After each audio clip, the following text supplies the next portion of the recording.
back, everyone. For those of you who are just joining us, quick refresh.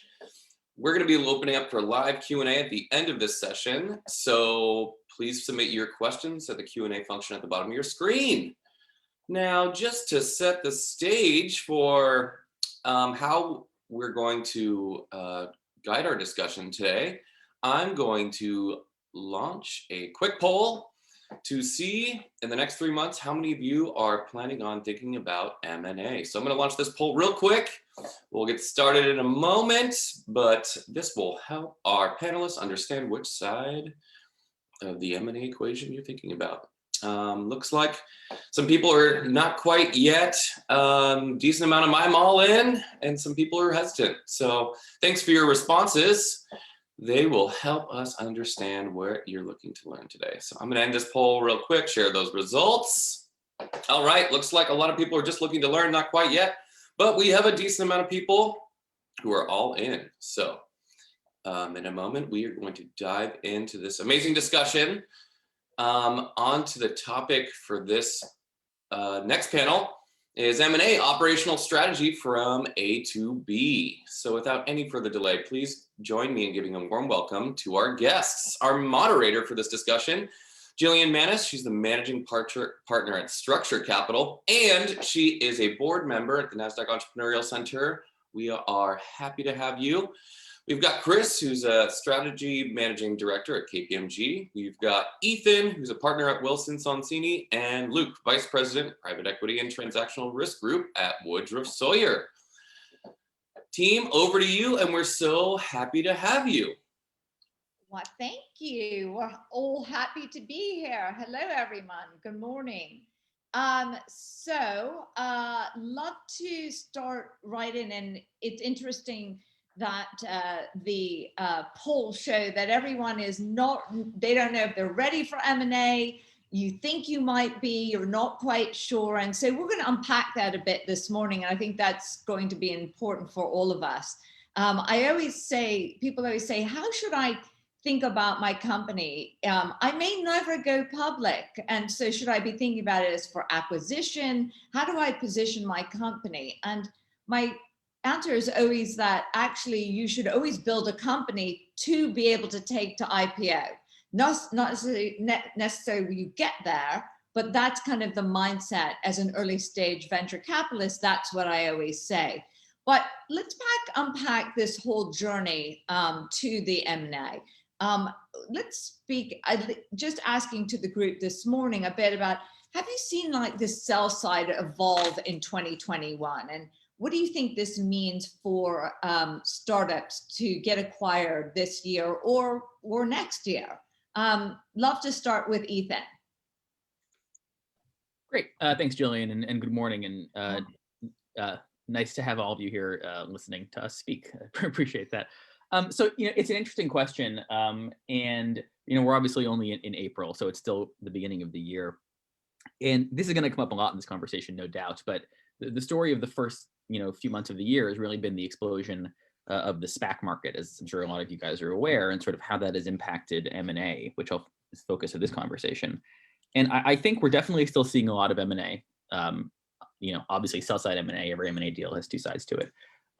But I think one of the differences that we're seeing this year is a lot of companies that would have done M&A are not doing so quite yet, because they see this alternative path out there, as you're, Jillian, about talking about getting to an IPO. A lot of companies, and especially the early stages who are not IPO ready, are thinking, well, this other path now, the SPAC path seems kind of available. And we're seeing valuations on that path that are very different than what you get in M&A or in a financing, right? So I think we're seeing a lot of slower movement on M&A as people are like, well, I can get a higher valuation that way, right? So should I do M&A right now? And that's not to say it's not happening. It's definitely happening. But I think the companies that both would be selling themselves, right, if there were not for that, but also larger private companies that might be buyers in an M&A market are not buying because they're going through their own SPAC process. And so the people who would buy you if you're selling yourself is slightly different. Now, there's always going to be the Googles and the major tech companies are out there helping companies up, right? And so we're still seeing a lot of that. But sell-side M&A, at least in what I've been seeing, is a little different in terms of who's participating in it, just because of this other path that's kind of presented itself. And let me just, and I want other people to jump in. In fact, this back question was at the bottom of my page, but now we're going to pop it to the top. Also, there was an interesting article this morning by CNBC about SPAC transactions coming to a halt. That's what it says. SPAC transactions come to a halt amid SEC crackdown, cooling retail interest. And for those who are not familiar with what a SPAC is, it's really an alternative route to going public than conventional IPO. So there were 200, I think 200 new ones launched in 2020. Luke, love you to sound in on this a bit. Yeah, sure. Thanks, Jillian. Luke Parsons here from Woodruff Sawyer. I agree with what Ethan was saying in his comments. I mean, the reality of it is there's over 500 SPAC IPOs since the beginning of 2020. This year has already eclipsed what was done last year, all of 2020, and we're just in the first part of the second quarter. So all of those SPACs are going to have to acquire a target over the next 24 months, depending on when they IPO. So it's definitely frothy.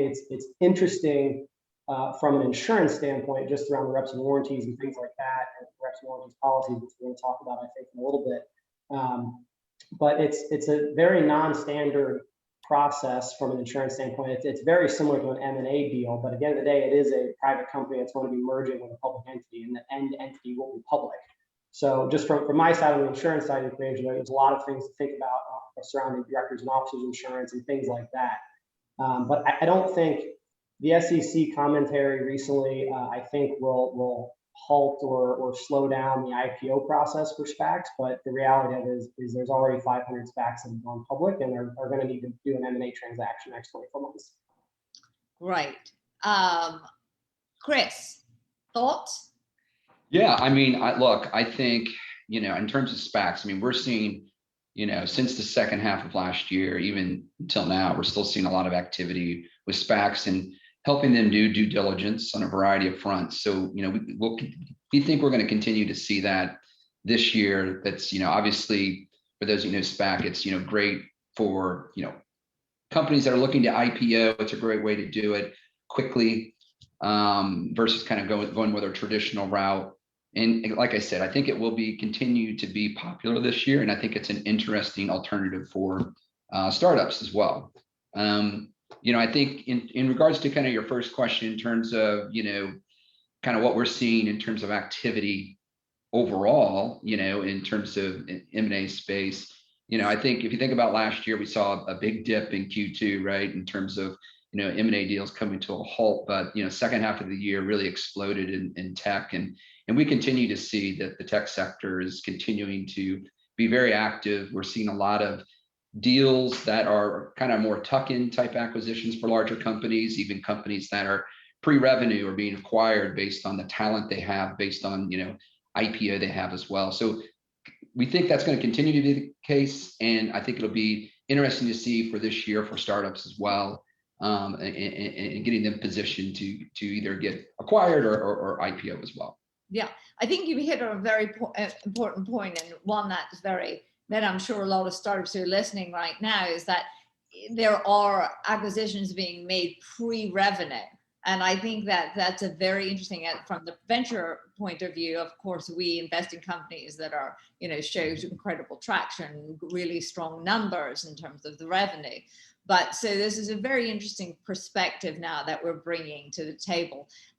So Ethan, tell me, when is the right time to start thinking of M&A? So it's a really important question, and it dovetails really nicely with what we talked about SPACs. Because obviously, this is not a conversation about SPACs; it's a conversation about M&A. But like everything in the world, the decision to pursue M&A is always compared to the alternatives available to you, right? Mm-hmm. It's what am I looking to do, and what are my options to do it? How do I get that done, right? And so there are several different times that you would think about doing M&A, and they're all comparative, right? So a few examples might be that you need to raise a bunch of money to operationalize your next phase of growth, but it's just not economically viable to do that, or the dilution is too much, and it just doesn't make sense to do it via financing. It's much easier to get sort of combined with a larger company that can sort of fund you synergistically and sort of bring you guys together, right? That's a path people often find themselves on.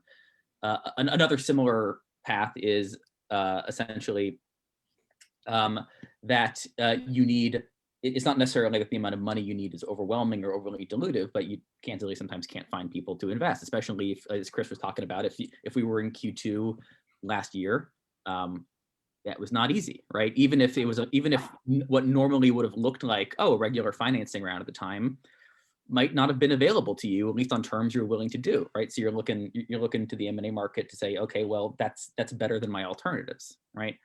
The third scenario, and they're all kind of variations on a theme, is, frankly, a lot of the time you just get offers out of the blue that you can't really say no to, right? Because they're incredible. And we have companies all the time that are sort of early mid-stage companies that have a long-term plan for growth.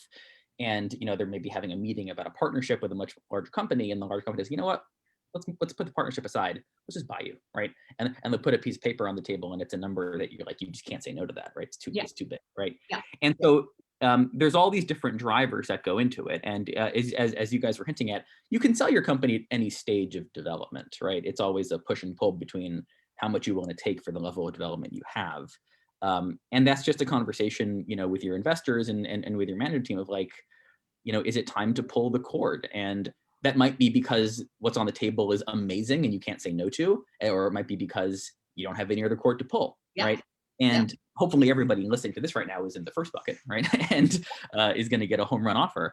But that's the way to think about it. There's no, I don't think, right or wrong time to sell your company. It's just what are the alternatives available to you, and is there a better path? And there often isn't, and frankly shouldn't be. Oh, You're on mute. Should be on mute half of my life, I think.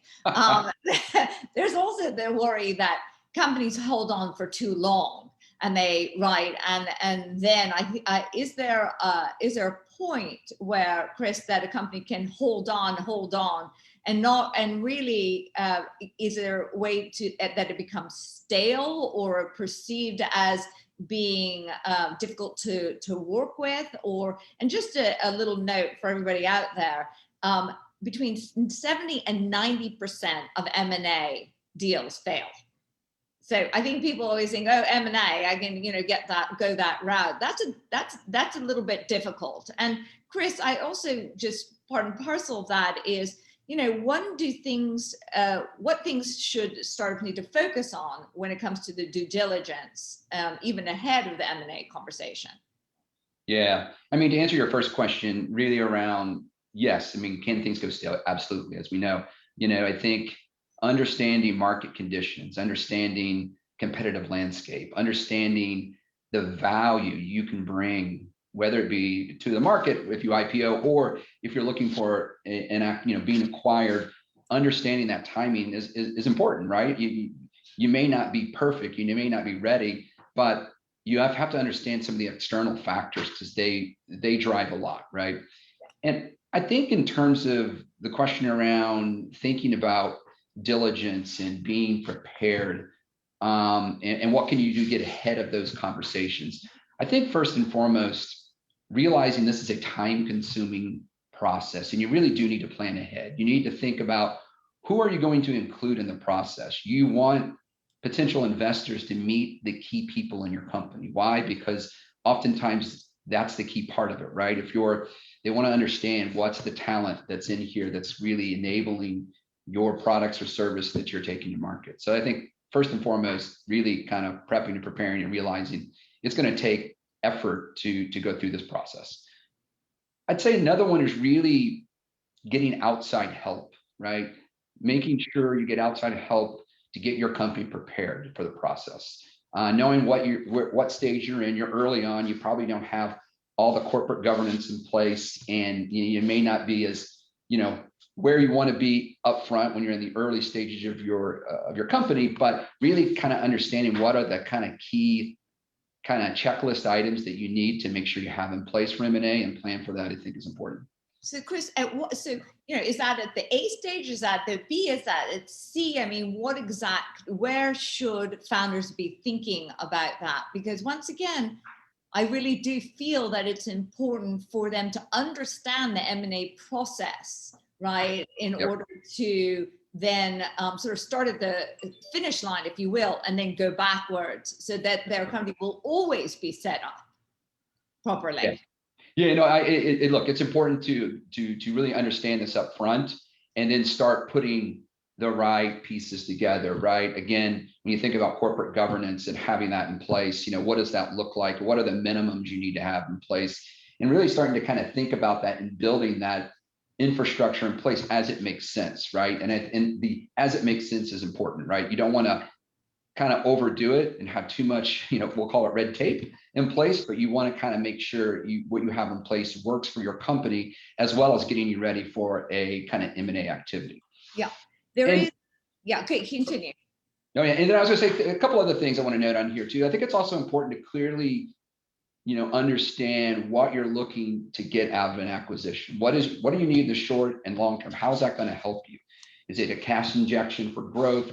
You're looking for a strategic buyer, and et cetera. I think important to really make sure you answer those questions and have a thoughtful view on that, because you're going to get asked those questions, right? Yeah, I think another really big point is that there needs to be a cultural fit. That to me, right? We had a company recently, WorkPath, that was acquired by Rowe, and many companies had presented themselves to WorkPath as a potential acquisition, and yet they really felt aligned with the culture. The founder, the CEO, really felt aligned with the culture of Rowe, and that was a key piece of the ability for them to feel like they wouldn't be swallowed up and they wouldn't have to change their values, but those values aligned. And I think that's also a critical piece when you're assessing and you're writing that checklist. Would you say? Absolutely, and it also goes to, don't always select the highest bidder, right? You got to look at a variety of things. Yeah. And that's important, right? And I've seen that numerous times. I've seen companies make that mistake, and I've seen companies that really are thoughtful about having a strategic partner, that their culture aligns, their strategic values, and where they want to get to 3 to 5 years align, because that's super important, right? And you think about founders who created this company; they're very passionate about it, and they don't want to just exit after 6 months of being acquired, or maybe they do, based on the plan. No, but this is absolutely critical. And just for everyone know, ShareVault has a due diligence checklist. And I'm happy to pop that into, because I've often found that just giving some basic checklist at the very beginning aligns. And if any of you have a checklist, I'm sure everybody would actually appreciate that. So Luke, can you discuss a little how reps and warranties insurance works? That's how it is beneficial, and when is the right time to really start thinking about this? Yeah, sure. Happy to comment on that, Jillian. So the intent of a reps and warranties insurance policy is to provide breach of contract cover that will enhance or replace a traditional indemnification and corresponding escrow under a purchase agreement. Very technical way of saying the intent of the policy is to replace the escrow under an agreement. Typically is 10% of the transaction value in any given situation. We found, Woodruff Sawyer, between our IPO clients that are acquiring companies, other strategics, corporates, as well as our private equity venture capital due diligence practice, we work on several hundred transactions a year. By and large, we tend to see that reps and warranties policy makes sense once the deal gets above $50 million in total enterprise value. Below that point, what we traditionally have found is that the underwriters or the insurers are going to charge a minimum premium. So it just doesn't make sense at the end of the day. Again, above $50 million, our group is probably going to advise on 150 to 200 transactions this year. In 2020, we advised on 175 transactions. I would say across the board, any transaction that was over $50 million in enterprise value had some sort of representations and warranties insurance asked in the initial bidding phase. That's interesting. I keep hearing this 50 million. Everywhere is sort of a threshold. And it was just brought up this morning that, and just a point of interest to our first comment, our first topic is that you're not really a SPAC or only for companies that are 50 million and up in terms of revenues. And so I keep seeing this threshold of 50 million being sort of this marker of a company being being healthy enough, or right? And is that the same in terms of insurance? Why 50 million? Yeah, I think there's a lot of time, effort, and work that goes into underwriting a policy, both on the legal side, and Ethan can comment on that, I'm sure, as well as on the insurance and underwriting side. So at a certain level, there's just a break-even point of where it makes sense to invest dollars and invest time and effort. Yeah. Usually they're going to charge a minimum premium that hits that number. I will say that the SPACs are interesting as companies are going through the de-SPAC process. Some of our SPAC clients will request the reps and warranties insurance to cover their full investment, whether that's the full size of the SPAC or whatever that may be, which is a little bit different than what we're normally seeing. Normally, we're saying, if it's a $100 million transaction and enterprise value, we'll get a reps and warranties insurance policy of say $10 million. Whereas now, if it's a SPAC and it's a $250 million SPAC combined with a $250 pipe investment, for example, the SPAC management team is requesting a $250 million reps and warranties policy limit, which is just it's multiples above of what we have traditionally seen prior to the SPAC market really taking off. I think this is going to hit the SPACs, and that's what people are saying. I think this is going to definitely halt a little bit. It's going to definitely temper that down. Ethan, yeah, go ahead. One other comment I wanted to make, and just for every folks on the line, the benefit to the seller overall, just if you have to boil down to one benefit, it's proceeds at closing. In a traditional arrangement or traditional transaction, we've got a 10% escrow held back for 18 or 24 months. The reps and warranties policy enables you to get 9.5 extra %. So instead of 90% proceeds at closing, you can walk away with 95.5 or 100%, depending on if you get a no seller indemnity option. So Luke, that you sort of buried that lead, just so you know, that should have been in the front. Yeah, exactly. Right? Exactly. From now on. I like to end with it. And then I will, just on the topic of reps and warranties, what I'll end with is part of your question is when you should start thinking about it. Any company that's thinking about M&A or thinking about selling themselves should start thinking about it once they're engaging counsel or engaging a banker on that side. Typically what we see is a client will call us and say, hey, we're either going to sell ourselves or we're going to buy a company, and we're submitting a bid or thinking about offering. We want to get a fully baked reps and warranties proposal to include in that bid. Because, like I said, in the normal transaction process, if there's 10 or 15 different bidders in a bidding war, all 10 or 15 options are going to have reps and warranties included. Again, if it's above that threshold of $50 million. This is great. I'm actually learning a lot, just FYI. Like, thank you. I really appreciate this. And I came out of M&A in the very, very beginning, and a lot has changed since then, but this is a critical piece. Hey, Ethan, from a legal perspective, where do you see this deal's getting stalled, right? Any advice for founders on that front? Because this is a critical piece, and this is fit and start. So I think there's two ways to answer that question. One is easy, one is harder. The easiest part of the answer is it gets stalled when you don't have alignment of interests on your side.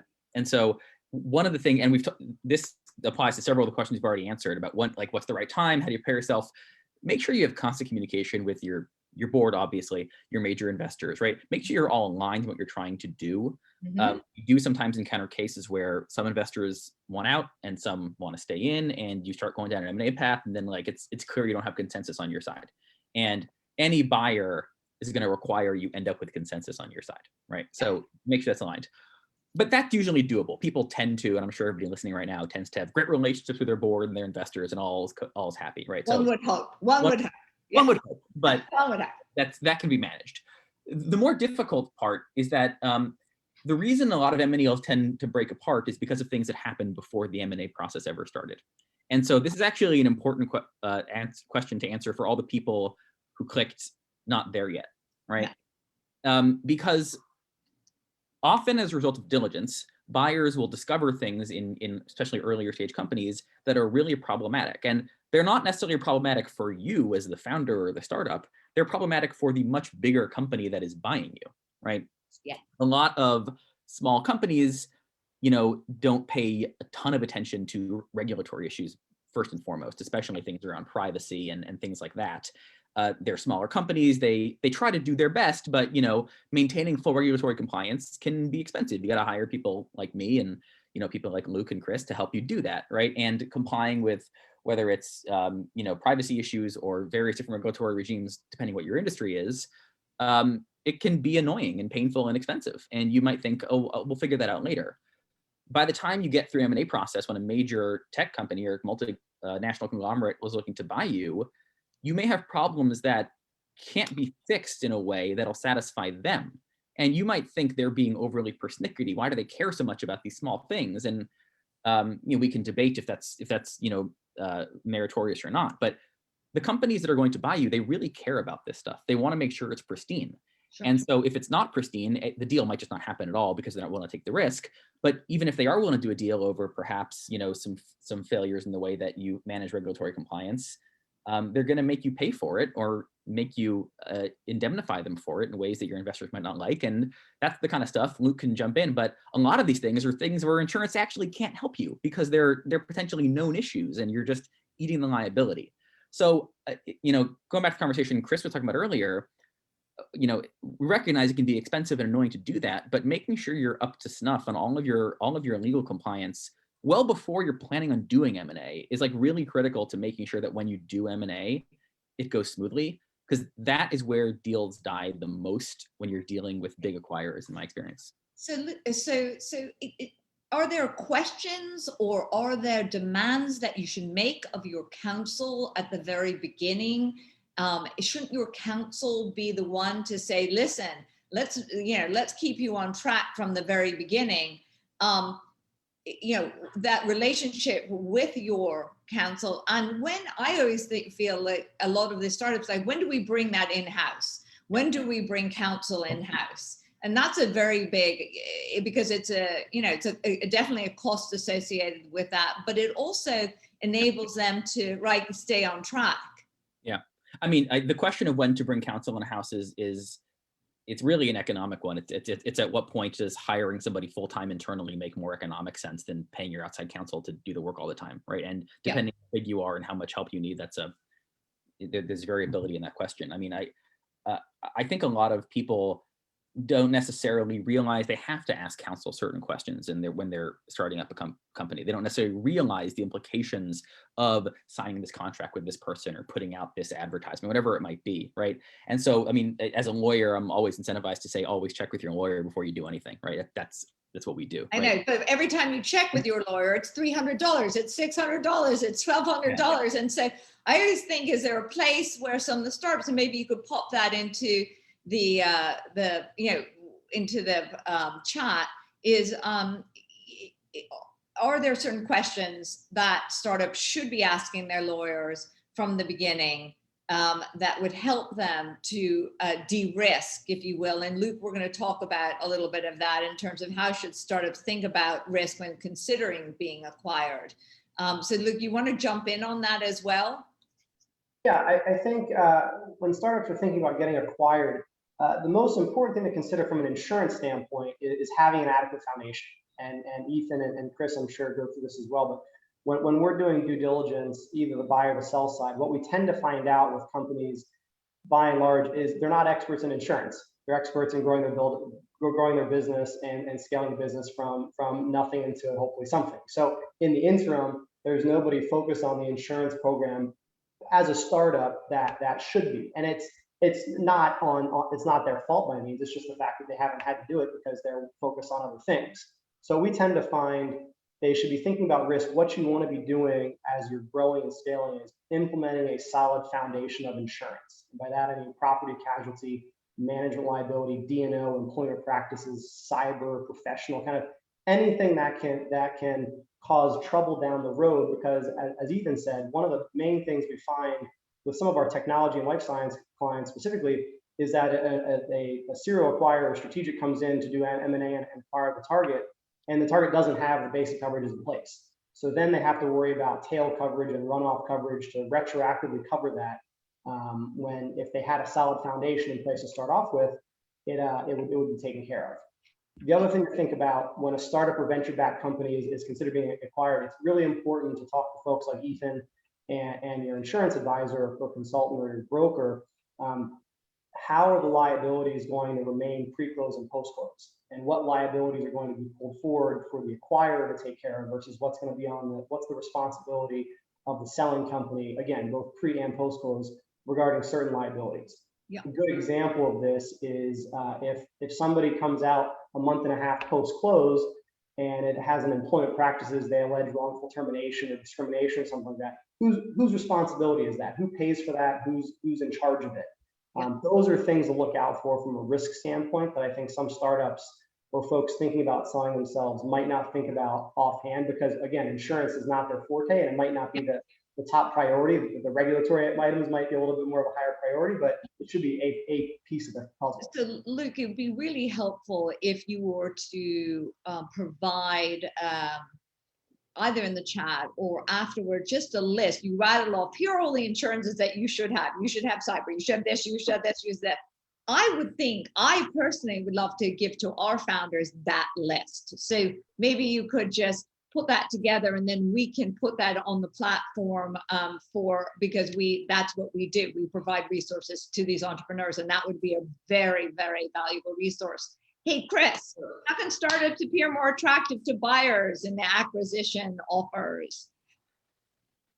Yeah, I think, first and foremost, it's really understanding kind of, know what you're selling, right? Obviously, it's your company. How do you get more attractive? Understanding the value that company's going to see out of you, and then really understanding kind of what is your short and long-term goals. I know we talked about this a little bit, but understanding that, because that's obviously going to enable you as the seller on the sell side to kind of understand, what type of, buyers are you looking for, and trying to align that as well. So I think that's important first and foremost. I think the other one is really, really make sure you understand your sector, right? And as we said before, the value, right? So, really, what buyers are, because what they're really most interested in making sure that, you're going to bring the most value to that investor. And then the other one that's super important, right? Because oftentimes for a startup, they're buying, yes, the company you have today, but you need to be able to connect the dots on kind of where you are today from a revenue or a product kind of portfolio, and what is your growth plan.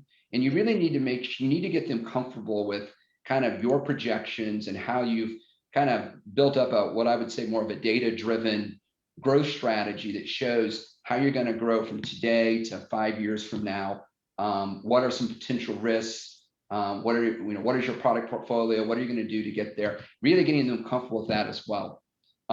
Another one we find often is really make sure you show you have a company that's focused on products that are successful in the marketplace, right?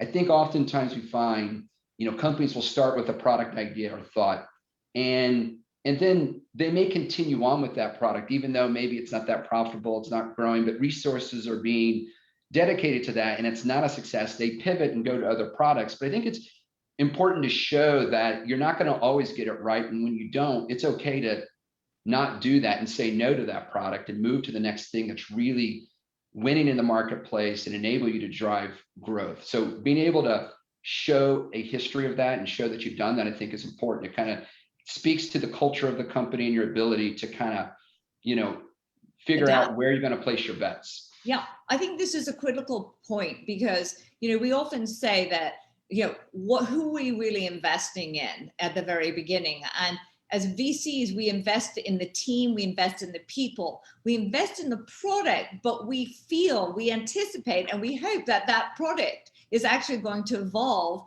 It will pivot, and you just really never know where the product is going to go. So that's why it's so critical at the very beginning that the people is what we trust, and we trust them to be able to adapt to the demand and be nimble enough to do that, and also to have almost the humility piece to realize that to kind of get out of their own way if in fact something is not working, to be able to redirect a company. And that is something that an acquirer needs to see, that the team is nimble, the team is open-minded, and that is part and parcel of the ability to evolve, right, alongside or within a bigger entity. Yeah, and that was my last point I was going to make, is really make sure you involve key staff members, right? Yeah. In managing this, you got to be careful, right? Because like I said earlier, this process does take up a lot of time, and you may not want to distract Yeah. you know, other team members at your company, but showing that and introducing those folks, because again, that's ultimately what they're buying. Yes, they're buying products and IP, hardware, whatever it might be, but Yeah. it's ultimately the people that's pulling together, as you say. Absolutely. And everybody who's listening, really think about this, because this goes back to how you're hiring, right? This goes back to how you're looking at talent. You have to look at talent that's not just going to help you right now. You really have to look at talent that's going to be able to take you across the water, right, to the other side. And who is the talent that's going to align once again with your values, with the culture, who is going to represent your company. Each and every one of them is going to represent your company with integrity. And I think that's a critical piece of the hiring process. It's not just the skills that they have, but it's also the soft skills. It's the integrity piece. That is really where you're going to best set up the entire value of your companies. And Jillian, I was going to say one other thing that I think yes. is equally as important. Yes. You know, because hiring is very imperfect, as we all know, and you know there will be people you'll have on board that help you get to a certain stage in your company's growth. Yes. Yes. And they may or may not be part of the future growth plan. Yes. And it's really important, as it is with products, to say, okay, we're going to stop doing this. It's also important to understand, are these the right people to continue forward to scale the company? And it's the realization of that as well, and understanding your talent. And, yes. and making sure you're thinking that through as well. This is 100%. And I actually want to even take it a step further, which is that the founders themselves may be at some point the ones to say, you know what? I'm not the best CEO for this company. I need to step back. I have taken this company as far as my own skill set, my own knowledge will enable me to take it. And so that's a very big piece that we've seen a lot of founders who continue to plug on, even though better leadership, more experienced leadership to operationalize the company is necessary. And so I always say to the founders out there, be careful, sort of get out of your own way. Sometimes a company needs to grow beyond your own knowledge. And if it is, be self-aware enough to realize that. So Ethan, what's your advice on protecting competitively sensitive information through these initial discussions? I've seen a lot of concern from our founders on this. Yeah. So there's a couple pieces to this, and I feel like I've started every answer that way, but that's all right, because there are always many pieces. There should be many pieces. Yeah, there's a legal answer and there's a practical answer, right? Okay. The legal answer is relatively straightforward, which is you got to make sure you have solid NDAs with anybody you're entering into, confidentiality agreements, restrictions on uses. That's pretty simple to do, right? Again, make sure your lawyers are looking at the stuff. That usually is what happens, and it's usually pretty uncontroversial to get solid legal documentation in place that protects you. Mm-hmm.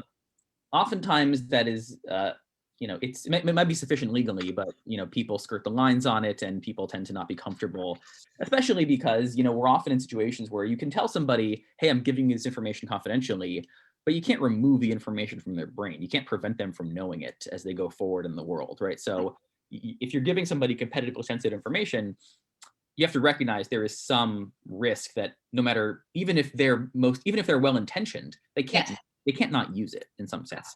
So, I mean, the easiest way to protect this is to not give it to them in the first place, right? And that's easier said than done. But it's important to remember that when a company is buying you, we talk about, a buyer, right? But a buyer consists of many, many different people in the real world, right? There are business folks, legal folks, HR, whatever it might be. You want to be very thoughtful about who at the buyer is getting what information and when, right? If you have competitively sensitive information, let's say pricing on your commercial contracts, you don't want to share with the buyer at the stage of negotiation, you can either not share that information and redact it, right? Or you can make sure that the information is given to somebody who has no use for it, right? You can give it to a lawyer at the buyer who can look at the contract. They don't know what the pricing means, right? They can look at it, but they're not going to have strategic knowledge to know what it means. And they will agree, and they almost always will agree, to not share that information with their colleagues, right? They'll look at the contract and they'll read it and they say, yeah, this looks good from a legal perspective. And that enables the buyer to get comfortable with the information you've given them, without sort of poisoning the well of the other parts of the institution that might actually need that knowledge to compete against you, right? So how do you set up though? How do you gain the interest and the excitement of your company if you're really not able to share?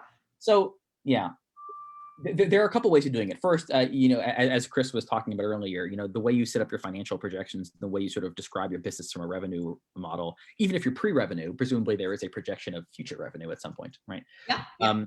There on some level you can't avoid giving some information. You have to explain to them what you think your future market cap share is, and revenue, whatever it might be. But to the extent possible, you can anonymize and aggregate that information in a way that will make your business seem really solid and attractive without necessarily betraying the sources of that revenue and how you're building it up. Again, in early stage conversations. So before a buyer is willing to actually sign a contract with you, they're going to need more information. But to just get them interested, you can build that kind of model without betraying yourself. Now, there are some business models that don't permit that. If you have, just one or two major customers, right, and the buyer knows that, and you show them your revenue projections, they're going to know where it comes from, right? It's not hard to figure that out. So some people who are listening to this might think, well, that's not workable for me, and that might be true, right? And everything's fact specific, and you need to work through it in detail.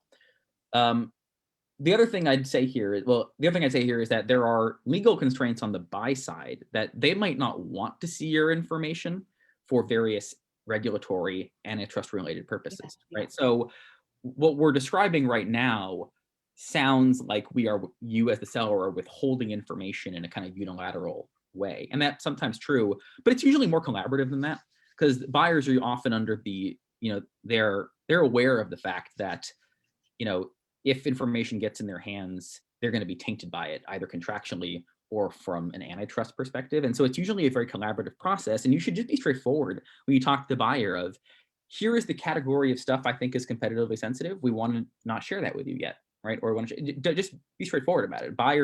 Most of the buyers you're going to deal with are relatively sophisticated people. They're going to understand the limits here. They might not be willing to make final decisions until they see that information, that final information that you're trying to withhold from them. But that's a conversation, and you work through it in the staging process. You kind of keep opening the valve a little more as you go along, until the point where you're comfortable, okay, I'm going to sign this deal tomorrow. I can finally tell you the secret sauce, right? So is it also, prudent to also be asking them questions that give them the same level of, open them up to being somewhat vulnerable as well, so that there is this mutual, this equal, I've always sort of thought of it that way and have proceeded as such, so that you're both putting something on the table, right? And that you both are learning a little bit. Clearly, as a startup, you're much more vulnerable than a larger entity.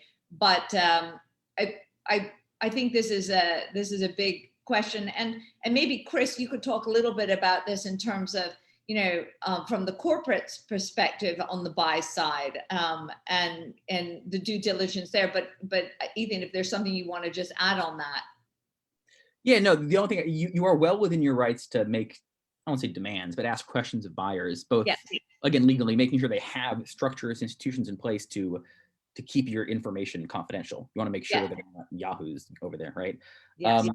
But also, it is worth asking questions to the extent you can to understand the buyer's perspective on this information. Because if the buyer, from the buyer, sees synergies or sees things happening there that you might not be, aware of at the outset, trying to get that information is really useful when it comes to negotiation, because it, again, helps you understand, oh, wait, they're actually going to make way more money than I thought on this deal. I might have some room for negotiation. That kind of thing. Yes. So exactly where I want to end up. That was perfect, which is, the questions that you're asking, and I always say is across every negotiation, think of the questions that you're asking, be very mindful of those, because that's what you're trying to figure out. Really, how should you be valued, right, by this company? Because the more questions you ask and understand their business, you're starting to realize why they want you, right? Why they want you, and then you can better value yourself. So those questions are really critical, and it should be a two-way street. Chris, you work with a lot of corporates on the buy side. So how can the founders learn a little bit, from your experience around the due diligence from like the other side of the table? What do the companies usually typically miss? Yeah, and I would say it's, some of the things I'll share that are there, not just with like, startups, but I'd also say even, $500, $600 million companies miss these too. But I'd say, first and foremost, I think the number one thing when, companies are looking at, acquiring someone, they want to understand the revenue. Revenue is the number one thing, right? For companies that have revenue, understanding any customer obligation or future commitments, like, are there any NREs? Are there any special inventory they need to hold for a company? Is there unique contracts? Is there governmental contracts that make things a bit more interesting that they need to kind of consider? Is there also any, is there any risk in the revenue itself? So really kind of making sure, that kind of stuff is documented up front is going to be important. The other one is around kind of any committed or contractual capital expenditures, making sure that is listed out. That's always important. It seems to, and most diligence kind of come in at the end at times on some of these other, they're not like big capital expenditures, but there are other capital expenditures that haven't been included. Another one is really any kind of supplier contracts where there's any key contractual terms and understanding any agreements that are in place. Because, oftentimes if someone's acquiring another company, they think they're going to get this synergy, right? And they may not, because they've got leverage and they can get better, buying power, but they may not understand that you have like a 12-month commitment and you can't get out of that. And so that might be delayed. So understand, that type of information is always important for the other side as well. The other one that realizing on the other side, when they're looking at, at your company, they're going to try to understand any inefficiencies. So, investors are going to always want to try to understand where can they get more cash out? Where can they improve things? They're going to look at functions, suppliers. They're going to look at real estate consolidation. They're going to look at key processes, working capital. They'll even look at cost of sales, see how can we improve, right? And so there'll be a lot of focus around that to understand where, they can get savings from a headcount and non-headcount standpoint.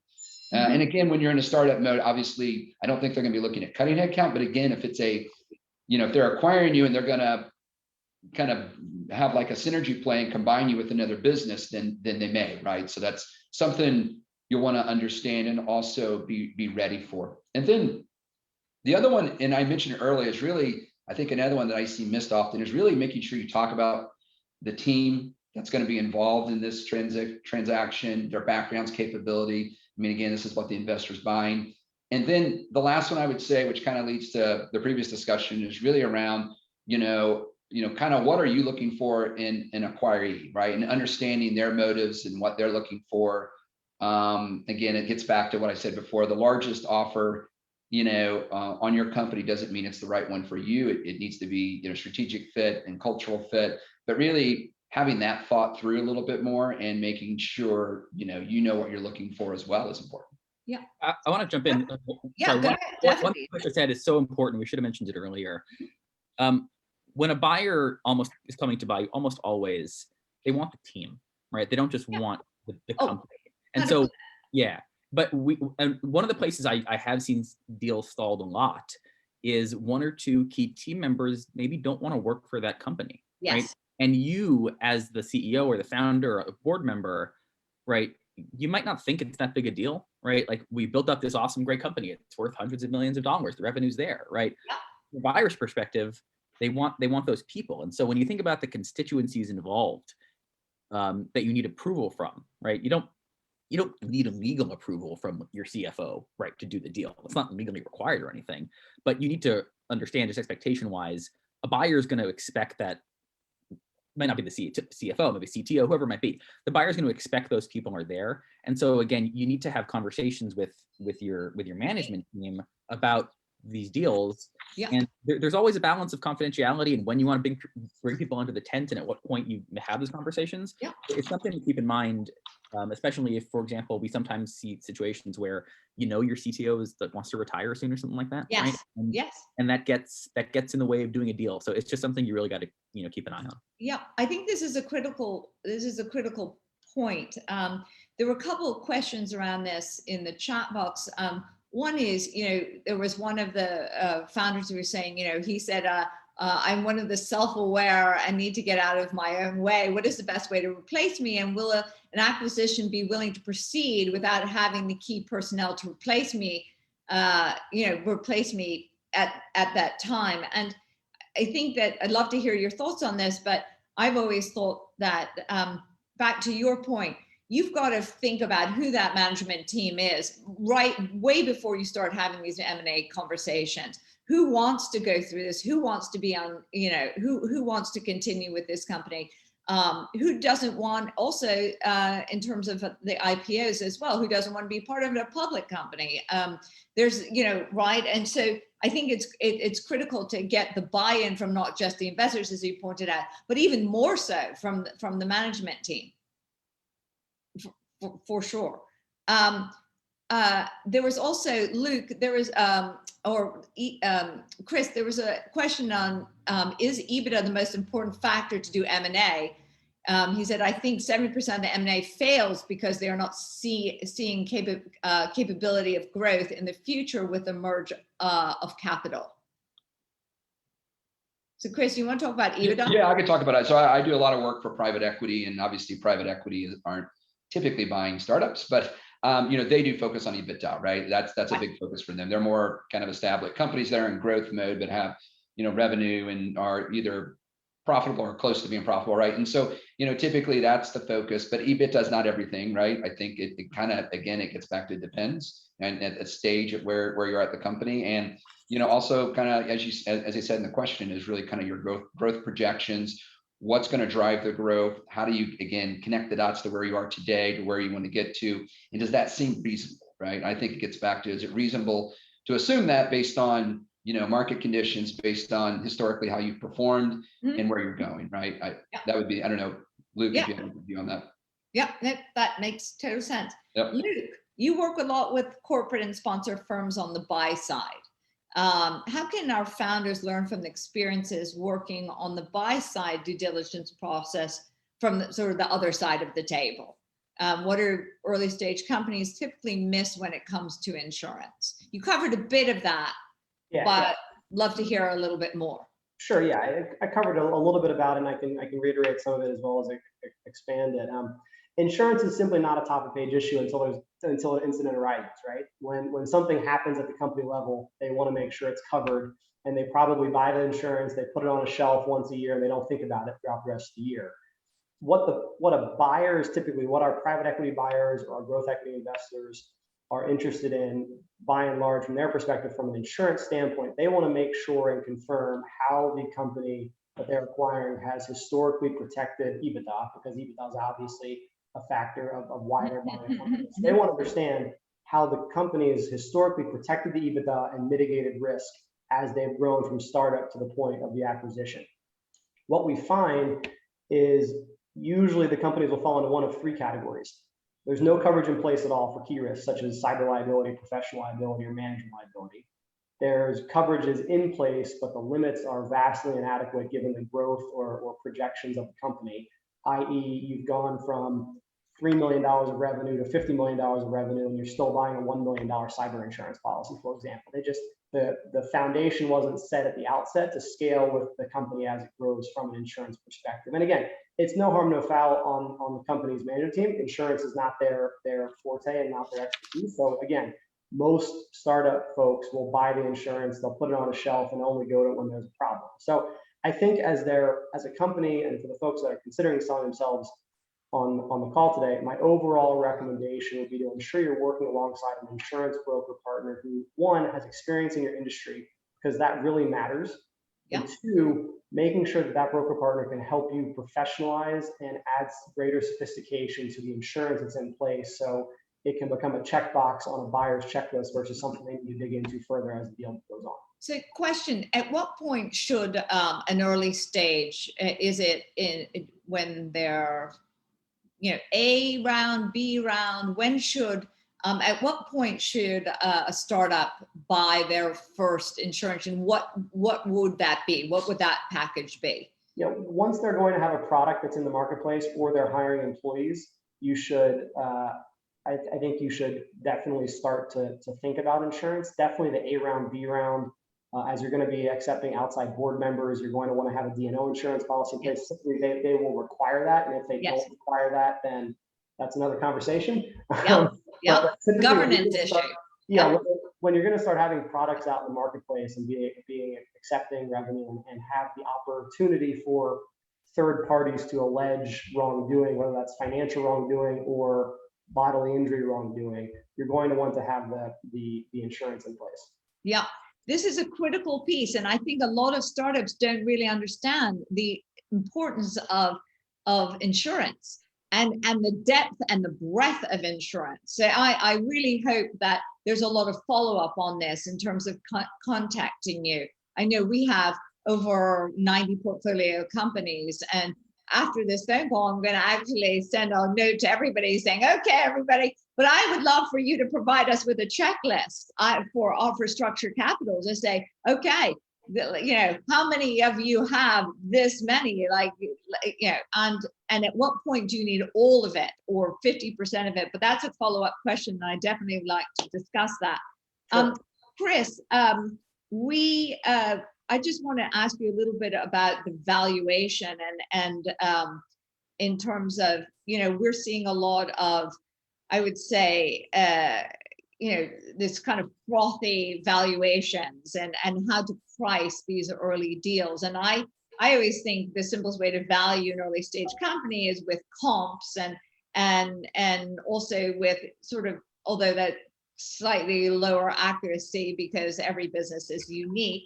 But I'd like to can you talk a little bit about what you're seeing in terms of valuations? I tend to feel like, I always think that the higher the valuation, the more you're setting up your company for failure if in fact you don't hit those milestones. And yet we're in this really frenetic, frothy environment right now. Yeah, no, I tend to agree with you. I think it's a lot on comps. I think it's also, value in the IP that you're delivering, which again, it could be, comp based. I know we've done a little bit of work in the semiconductor space where, a fairly large company acquired a pre-revenue company for a fairly large amount of money. And it was really based on kind of future potential that they could gain, as well as some cost avoidance and IP value. So I think I hate to say it sounds a bit consultancy to say, but it kind of depends. But I think a lot of it is comp based. Yeah. And I'm hoping that everybody is listening to this, because I can't tell you how many companies I've come, and it's comp based in terms of value, everyone listening. It's not comp based in respect to, oh, well, they were able to have this valuation, so I should have this valuation. It's not like Apple, unless you are offering the same value as they are. Yeah, right. It has to be absolute, right? I mean, I cannot stand it. Oh, well, so-and-so raised a 16 million valuation. Yes, well, because they're in the same space as we are. That's not justifiable, right? It's not because you're in the same space, you can, we're doing the same thing as they're doing. Yes, but do they have, what type of IP, what type of team, what type of investors, and so it's not apples to apples, right? Mm-hmm. Absolutely. This always ticks me off, this particular situation. I can see this. Yeah. Well, I also feel like, you just set yourself up to win. Don't set yourself up to failure. Don't have these really high valuations because you can and because everybody's throwing money at you, because that is really, you're going to regret it. You have to hit certain milestones to prove that, that all is possible, not all is impossible. So, okay, Ethan, what do investors tend to look out for the most when you're selling your company? I mean, what are their sensitive points? This is very interesting. I'd love to hear you answer this. What are their sensitive points you should be paying attention to? Yeah. So that you can, navigate this. Yeah, so this goes back to the conversation we had earlier about, where do deals get stalled, and one of the ways they get stalled is lack of alignment with investors. And just to briefly, I know we're running out of time here. Yeah. Just to briefly focus on a couple of actual issues. Investors, again, for the most part, tend to go along on value when because people have conversations like, well, this is the best price we're going to get, right? So that's, you know, they tend not to get in your shorts too much about that, although again, that's always an issue. The place you need to be careful, investors care deeply, and Luke knows this more than anybody, they care deeply about what their post-closing liability is going to be. Once they sell the company, they want to walk away. They don't want to have anybody come back to them hat in hand, right? And they want to walk away with as much money as they can possibly get, right? So reducing the escrow as much as you possibly can, and that's where Luke's expertise comes in dramatically, right? And then also making sure that even beyond the escrow or the insurance policy you get, your buyer can't reach their tentacles back into their pockets. And this is usually achieved. You can usually get this through by making sure that at least one or two of your major investors are involved relatively early in the process. They're usually going to bring in their own counsel, right, to kind of look over the shoulder of the deal of company counsel. And usually, if you can take main investors' counsel's comments in mind, that'll get you over the hump with everybody else. Yeah. Right. So if you can just make sure people are involved as early as you can. Now, you don't want everybody involved. You don't want 20 cooks in the kitchen, right?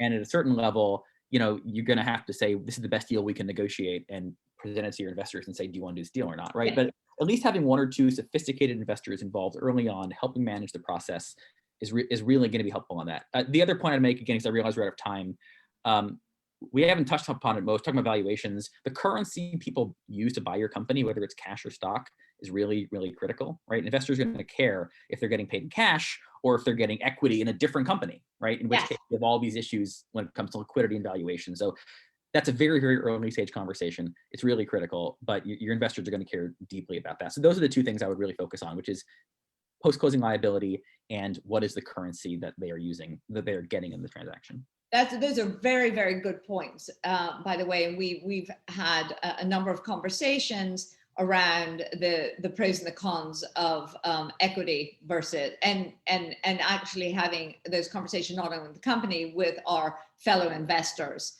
right? And getting everybody aligned, which is not always so easy to do. Okay, to everybody, can you share one piece of advice for the sell side, given the optimism of the market? And I'll start with Luke. Yeah, I think insurance tends to not be the highest priority, but my recommendation, advice would be to make it a priority as you're building your business from a startup to a potential IPO or future acquired company. Yeah, and I cannot stress that now more enough than after this phone call.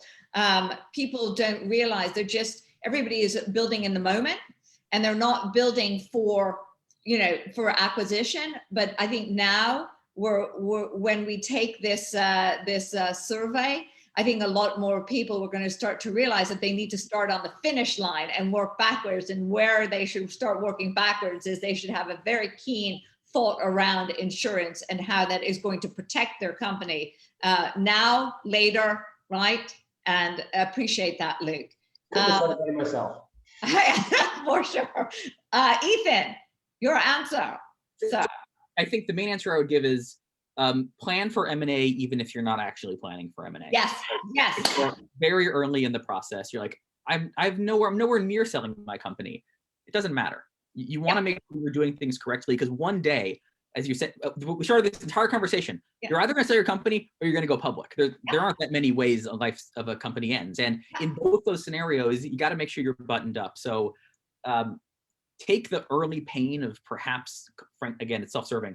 Call your lawyer a little too much. Call your insurance broker a little too much. It'll pay off in the long run. I promise you it will.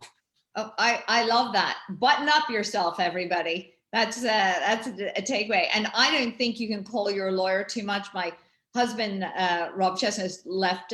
He was the general counsel of Airbnb for the last 5 years. And if you talk to him, it's like, call me as much as possible. And we need to know everything that you're doing. And believe it or not, your lawyer can be your best friend, a company's best friend.